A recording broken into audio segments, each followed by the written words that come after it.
Hello, Dana Guitar Class, and welcome to 2020. I hope you had a great holiday break. I wanted to get started with some new content for the year. I thought about working on one of the songs from the packet, but I really didn't have the time to do all the prep that I would like to do before I was going to play it. I did some remodeling in my studio and just frankly didn't feel like setting up all that stuff. However, I wanted to give you something. So today, I'm going to talk a little bit about a hodgepodge of things. Stuff that I would like to see happening during class. You can use these on the warm-ups just to help improve your playing and your coordination and hopefully your phrasing. And then a couple little miscellaneous bits of things I've been doing with some other students and that might help you. And anybody that's interested, just hit me up and I'll try and set you up with the information that you need so that you can also play these songs. And I'd love it if we could play some of them in class. We'll see how that goes. The first thing I want to talk about is putting some expression into your playing, and the warm-ups that we play every day that I see you in class are a perfect opportunity to begin applying some techniques for expression. Some techniques that you can use to add expression to your playing are things like slides, hammer-ons, pull-offs, little slurs into notes, which is similar to a slide, vibrato, quick little bends up and then back into pitch. And they just tend to make the music that you play a little bit more interesting because the notes have some expression. They have a little more dynamic. They become special sounding. And just like a person can speak very evenly and not really have a lot of change in tone or rhythm, that might not be very interesting. It's certainly not interesting to hear music like that, but someone can speak with emphasis and add some power to their words. So yeah, I know it's kind of a cheesy way of expressing it, but hopefully you get the idea. The first song I want to talk about that we play in the warm-up is Ode to Joy, but any of the songs would work. So, like we do it in class,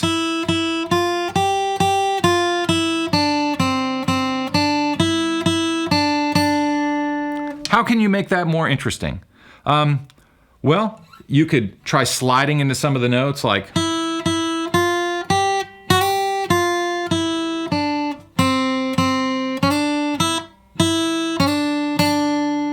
so I slid into the G, and then slid into the D. And you might have noticed that I actually changed the length of one of the notes on,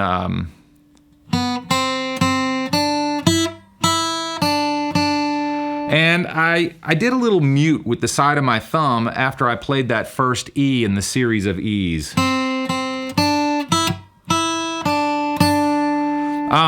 So the rhythm of the performance was correct as to what was written, but the duration of the first note was probably more like a 16th note in length. So I added my own rest. Is that written in the music? No, it's not. And in some cases, that type of performance may go against the element of a good ensemble performance. But it's still something that you can do until corrected. It's always easy to go back to. But those little slurs that I'm doing, I'm just sliding from the 2nd fret to the 3rd fret on the B string to play a D. Same with the sliding from the F sharp to the G on the E string. Little hammer on onto that C.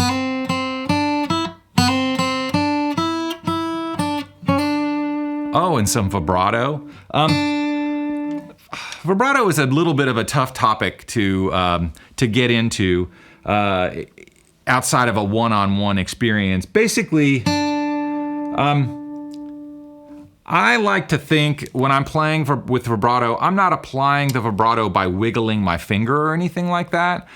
What I do is I add some rigidity to the position of my finger so that basically I can use the springiness of the string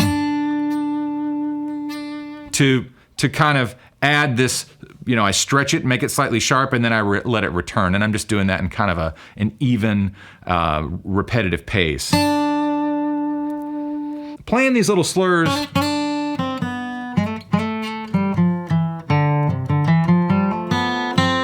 I don't know, they make it a little more interesting. So I would definitely start trying to apply it. If you already know how to play all of those songs in the warm-up with pretty much 100% by memory performance, then, experiment with alternate ways to produce the notes. Even playing it, I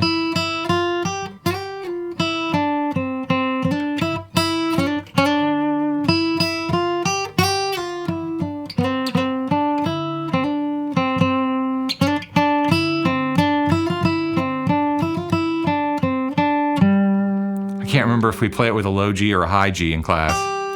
Anyway, you can play it in a different position. That gives you a lot of option.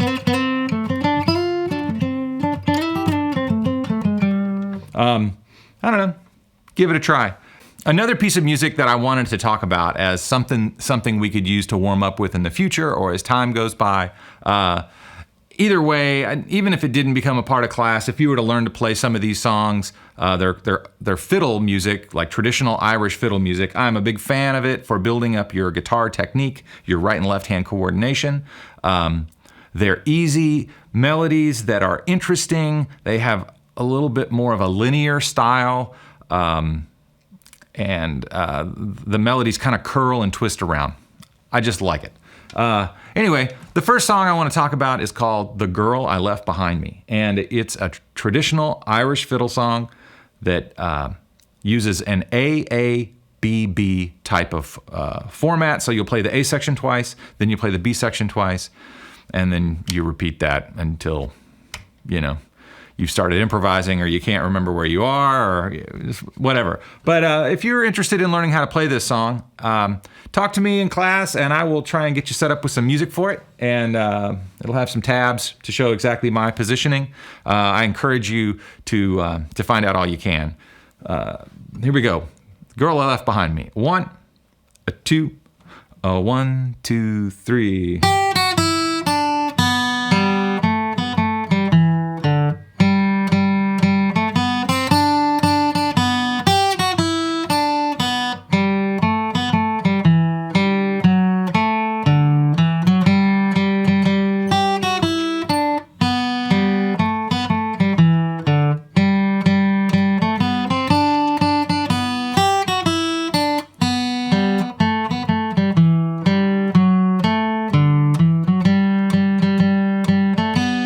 This is the B section.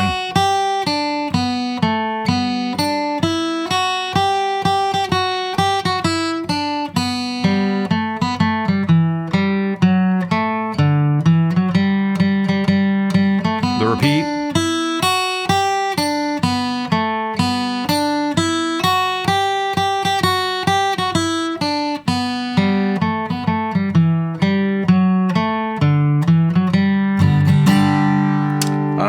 So it's a fairly easy song in the key of G. It just gets played over a G, C, and D chord. It's like da da da da da do do do.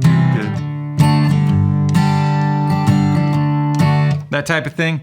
I don't know. Is there anything else I got today? Oh, with one of my students, I worked on a song, I think it was from a Disney movie called A Million Dreams. I don't know if it's a Disney movie or not. I'm not really an expert about that. But it had a piano figure that we figured out on the guitar. And I would walk over there and play the piano, because I think you can see it in the background. I'm terrible at the piano. Anyway, it sounds like this. It's a little part of a G triad. It's a G and a B. That's the 8th fret of the B string and the 7th fret of the E string, and it goes. And then it goes down to the 7th fret of the B string and the 5th fret of the E string. And then does this other interval that plays an E on the 3rd string. That would be the 7th fret, the 9th fret, and the 10th fret of the high E string for. And then it goes down to the 5th fret of the 3rd string and the 3rd fret of the 5th of the 1st string. The second time through, it makes a slight variation on that, but basically it's outlining a G chord, then a D chord, and kind of a C add 9. And so that goes G, D, C, And it kind of repeats that. There's a little slur. And I think here it just goes down to maybe that.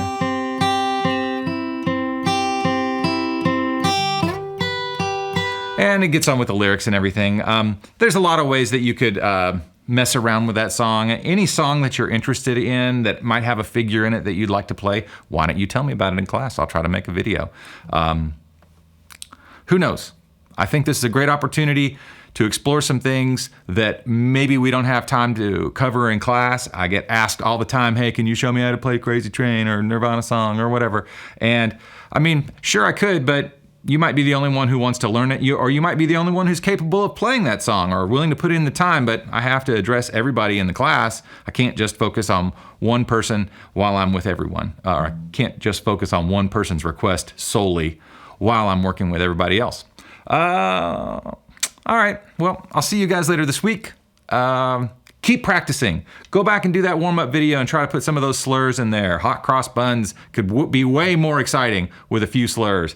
What is it? Mary Had a Little Lamb and Jingle Bells. Anything. I think it's Jingle Bells, isn't it? I tell you, I'm losing my mind. All right, well, Happy New Year. I'll catch you later.